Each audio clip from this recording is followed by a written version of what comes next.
नमस्कार, the Naveen Purohit show में आपका स्वागत है। और आज हमारे साथ खास चर्चा के लिए मौजूद हैं मध्य प्रदेश कैडर के 91 बैच के वरिष्ठ आईएएस अधिकारी मनु श्रीवास्तव जी, जो एसीएस नवकरणीय ऊर्जा विभाग हैं। मनु जी, आपका IND24 में बहुत बहुत स्वागत है।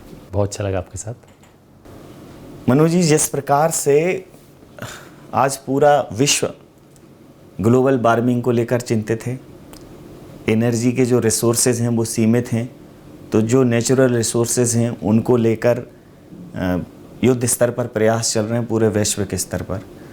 और पिछले कार्यकाल के दौरान सौभाग्यवश मुझे जब भी आपसे वार्ता करने का अवसर मिला, नवकरणीय ऊर्जा विभाग आपके पास था। तो मध्य प्रदेश की अगर मैं जर्नी की बात करूं पिछले 10 सालों में इस क्षेत्र में, उसको लेकर आपका एक दृष्टिकोण चाहूँगा। तो जो सबसे बड़ा परिवर्तन हुआ है न सिर्फ मध्य प्रदेश में बल्कि पूरे देश में और पूरे विश्व में, वो ये है कि जैसे आपने जिक्र किया कि बहुत चुनौतियां हैं ग्लोबल वार्मिंग की, एनर्जी के सोर्सेज कम होने की। तो अब हम एक बड़े खूबसूरत मुकाम पे हैं जब आज की तारीख में सोलर एनर्जी थर्मल एनर्जी से सस्ती है। तो मुश्किल तब होती अगर सोलर एनर्जी महंगी होती, तो हमारा जो हमारी बैलेंस शीट है या हमारा मुनाफे नुकसान का जो मीटर है वो कहता कि सोलर मत लो, ठीक बात, क्योंकि सोलर महंगा है। और हमारा दिल या हमारा जो कंसर्न है विश्व के लिए, ग्लोबल वार्मिंग के लिए, वो कहता कि नहीं महंगा तो है पर फिर भी हमें सोलर लेना चाहिए क्योंकि वो अगली पीढ़ी के लिए अच्छा है या विश्व के लिए अच्छा है। अब हम उस दुविधा से हट चुके हैं क्योंकि आज की तारीख में सोलर थर्मल से सस्ता है। तो सोलर न सिर्फ हमारी बैलेंस शीट के लिए, हमारी पॉकेट के लिए बेहतर है, बल्कि हमारे अगली पीढ़ी के लिए, हमारे विश्व के लिए, हमारी मदर अर्थ के लिए, उसके लिए बेहतर है। तो अब दोनों में कोई कॉन्ट्रडिक्शन या कोई विरोधाभास नहीं है। अब दोनों जो हमारे सॉल्यूशंस हैं वो एक ही दिशा में हमें ले जाते हैं। ये हमारे लिए हर्ष की बात है कि देश में जो पहला प्रोजेक्ट है जिसने स्थापित किया कि सोलर थर्मल से सस्ता हो सकता है, वो हमारे मध्य प्रदेश में स्थापित हुआ। जो रीवा प्रोजेक्ट है 750 मेगावाट का, वो पहला प्रोजेक्ट था हिंदुस्तान में जिसने ये स्थापित किया कि सोलर थर्मल सस्ता हो सकता है। जी, शुरुआती दौर में स्थापित होने के बाद किसी भी चीज़ के विषय में बात करना बहुत आसान है, लेकिन जब स्थापित करने जाते हैं तो चैलेंजेस रहते हैं कि पता चला कि रेवेन्यू का कोई लॉस हो गया, इन्वेस्टमेंट पे क्वेश्चन मार्क उठ जाते हैं। एक चैलेंज की तरह होता है कोई भी ऐसा नवाचार करना। तो ये दुविधा कहीं दिमाग में नहीं आई कि आजकल प्रश्न उठाने में तो बहुत ज़्यादा समय लगाता नहीं है? देखिए, किसी भी नए काम को करने में चुनौतियां रहती हैं जी। और रीवा प्रोजेक्ट में तो बहुत सारी नई चीज़ें की गई और उन्हीं नई चीज़ों को करने के कारण ये हो सका कि जहाँ उस समय जब रीवा की बिडिंग हुई थी, उस समय भारत सरकार की कंपनियां सोलर बिजली लेने के लिए 4.5 रुपये प्रति यूनिट की बिजली लेने के लिए कंपनियों को सब्सिडी दिया करती थी।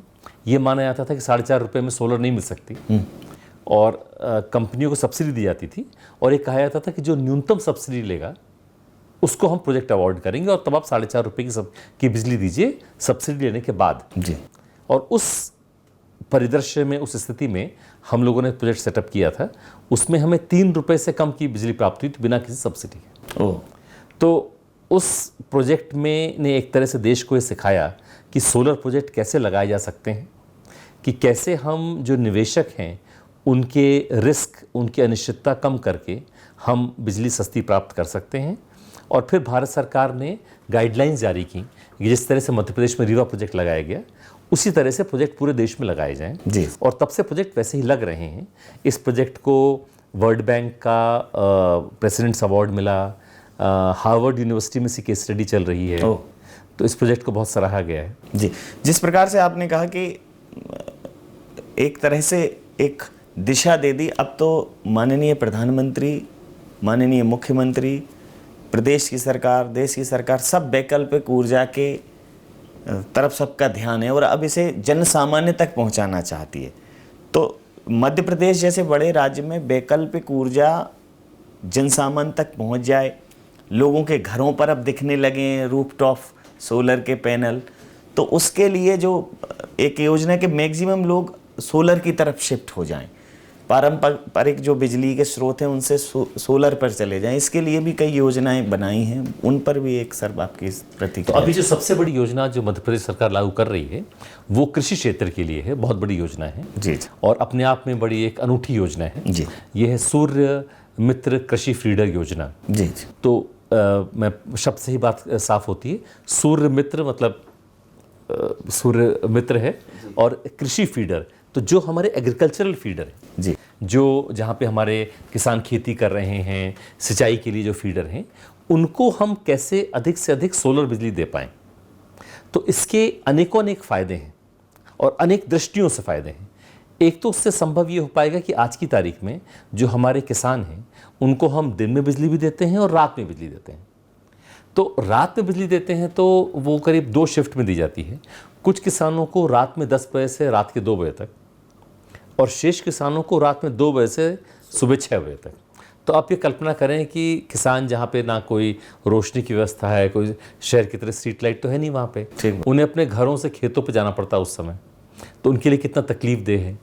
तो हम इस योजना के माध्यम से राज्य के सारे किसानों को दिन के टाइम बिजली दे पाएंगे, तो उससे उनकी जीवन शैली जो है व्यवस्थित हो पाएगी। ठीक है। तो जो हमारे माननीय मुख्यमंत्री महोदय का या हमारी माननीय कैबिनेट का जो इंटरेस्ट है इस प्रोजेक्ट में, वो सबसे बड़ा कारण उसका ये है कि उससे किसानों को हम दिन में बिजली दे पाएंगे। दूसरा फ़ायदा उसका बहुत बड़ा ये होगा कि जो हम आज की तारीख में, जैसे मैंने कहा, सोलर एनर्जी सबसे सस्ती है जी, तो हमारे जो किसान हैं उनको हम सबसे सस्ती बिजली जो कि सोलर है वो दे पाएंगे। आज की तारीख में रात में हम देते हैं बिजली, महंगी बिजली देते हैं। ठीक बात। अगर हम दिन में देंगे तो सस्ती बिजली देंगे, तो उससे जो राज्य का जो किसानों को बिजली देने का जो सब्सिडी का बर्डन है, जो अनुदान का बोझ है, वो कम होगा। आज की तारीख में राज्य के बजट का 18,000 करोड़ रुपए किसानों को जो सब्सिडी है बिजली की उस पर जाता है, तो उसमें हम कमी ला पाएंगे क्योंकि हम किसानों को एक सस्ती बिजली उपलब्ध कराएंगे जी। तो इससे डिस्कॉम्स को भी फायदा होगा, राज्य सरकार को भी फायदा जी। सोलर एनर्जी के अतिरिक्त विंड एनर्जी पर भी सर काम चल रहा है, क्योंकि ये भी एक वैकल्पिक ऊर्जा का है। तो मध्य प्रदेश में सोलर एनर्जी के अलावा विंड एनर्जी में कैसा डेवलपमेंट हुआ है? विंड एनर्जी में भी मध्य प्रदेश में काम हुआ है, पर विंड एनर्जी मध्य प्रदेश में उतनी व्यापक नहीं है जितनी कि कुछ कोस्टल एरियाज़ में, हाँ, वहाँ जहाँ पे हवा ज़्यादा तेज़ चलती है। मतलब सीधी बात यह है कि जो आपने टरबाइन लगाई वो अगर तेज़ हवा चलेगी तो ज़्यादा तेज़ घूमेगी, ज़्यादा बिजली पैदा करेगी। वही मशीन जो है धीमी हवा बहेगी तो कम बिजली पैदा करेगी। ठीक है। इन्वेस्टमेंट दोनों में बराबर है, टरबाइन की कीमत तो वही आई, ठीक बात। पर उससे अगर ज़्यादा बिजली पैदा होगी तो प्रति यूनिट बिजली की कीमत कम होगी, कम बिजली पैदा होगी तो प्रति यूनिट बिजली की कीमत ज़्यादा होगी। तो हमारे यहाँ मध्य प्रदेश में विंड की कॉस्ट थोड़ी ज़्यादा रहती है, इसलिए हमारे यहाँ सोलर में ज़्यादा काम हुआ है, पर विंड में भी हमारे यहाँ पर्याप्त काम हो रहा है। जी सर, जब आप सर कोई नीति बनाते हैं और ज़मीनी स्तर पर उनका क्रियान्वयन होता है तो चुनौती सर कहाँ महसूस होती है? सबसे बड़ी चुनौती तो मेरे ख्याल से ये है कि हमें अपने सोचने का ढर्रा जी बदलने की आवश्यकता होती है, जो सबसे बड़ा चुनौती है।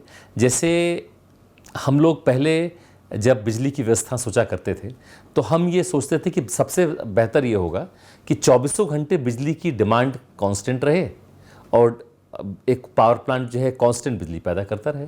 उसे एक आइडियल समझा जाता था और जब भी कोई चेंज होता था उसे एक तरह का समस्या के तौर पे देखा जाता था। आज की तारीख में क्योंकि सोलर सबसे सस्ती बिजली है और सोलर पूरे 24 घंटे उपलब्ध नहीं है, सोलर सूरज उगने पे ज़्यादा मिलती है, बढ़ती जाती है दोपहर तक, फिर कम हो जाती है। तो ये अब बात यह है कि इसे एक समस्या के तौर पे देखें, एक चुनौती के तौर पे देखें, कि इसे एक अवसर के तौर पे देखें।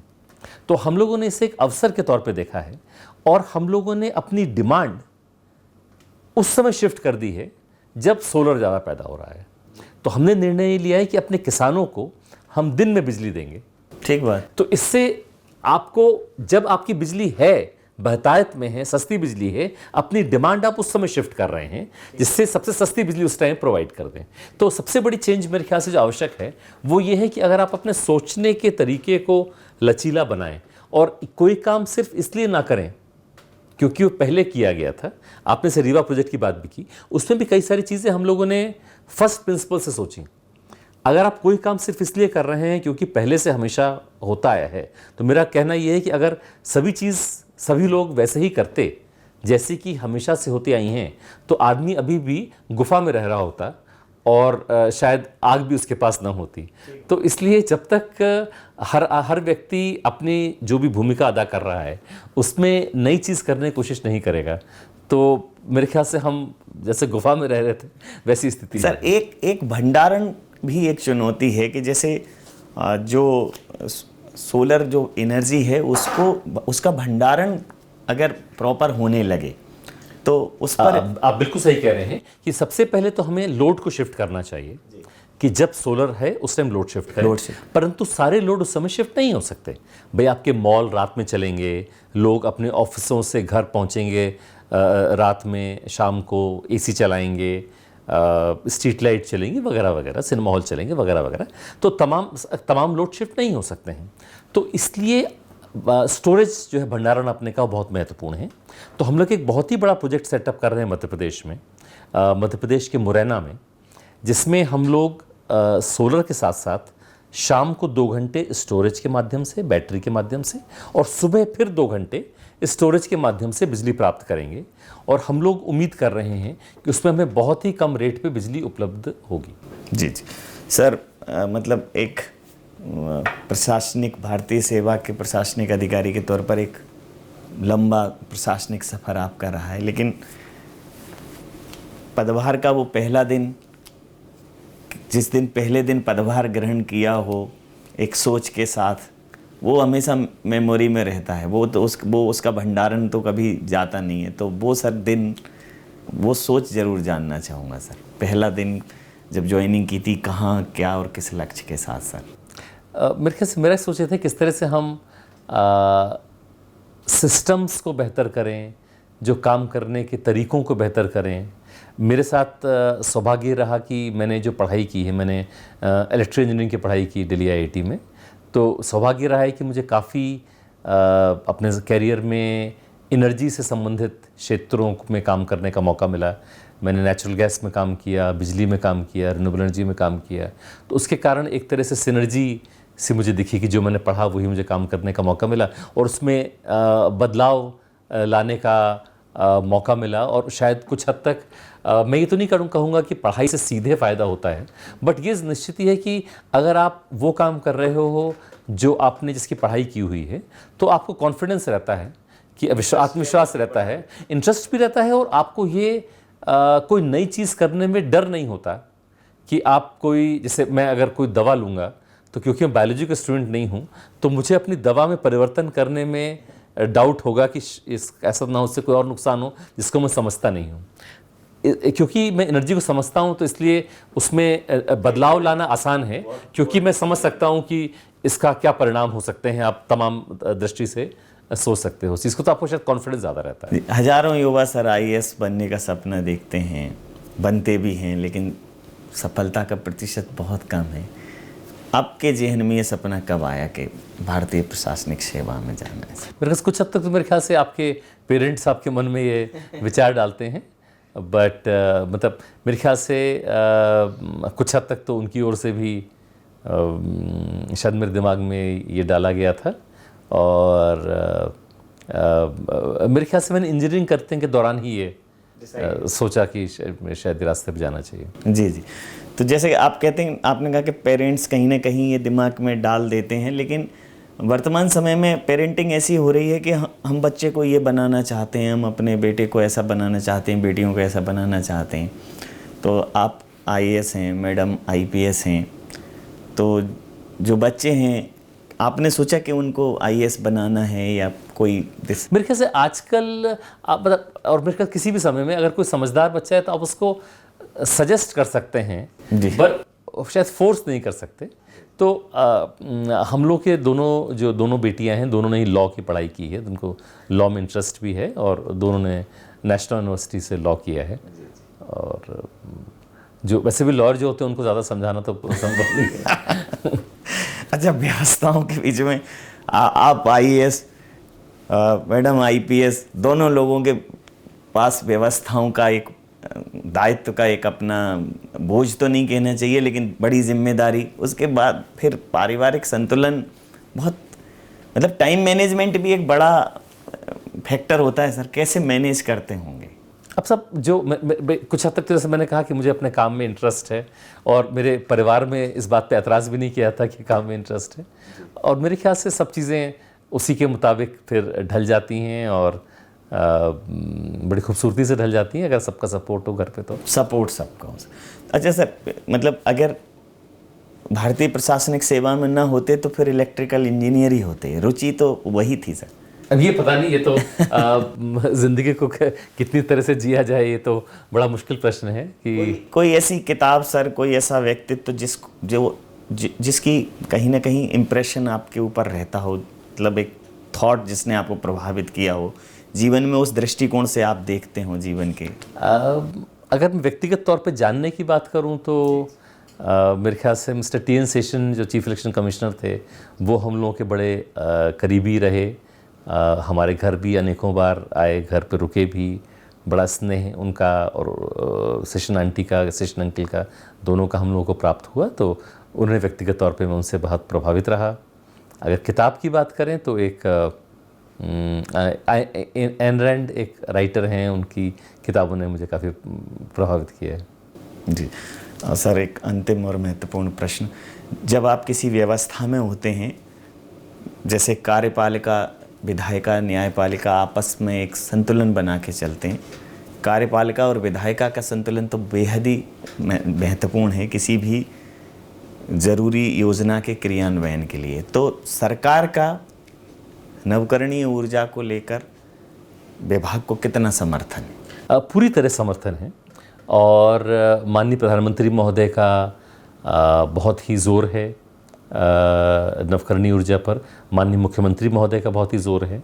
और आज की तारीख में तो मेरे ख्याल से शायद ही कोई ऐसा व्यक्ति होगा जिसको कि एक स्वाभाविक अनुराग ना हो नवकरणीय ऊर्जा से। मतलब मैं ये कहूँगा कि मैंने जिस भी दरवाजे पे कभी को मदद मांगी है, जब भी कभी किसी को हाथ बढ़ाया है, हर जगह से, चाहे वो राज्य में हो, चाहे वो देश में हो, चाहे देश के बाहर हो, और मैं ये कहूँगा हर तरह से सपोर्ट मिला है।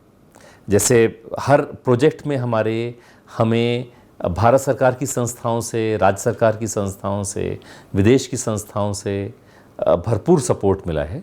और मेरे ख्याल से हर व्यक्ति आज की तारीख में नवकरणीय ऊर्जा के लिए एक कमिटमेंट अनुभव करता है।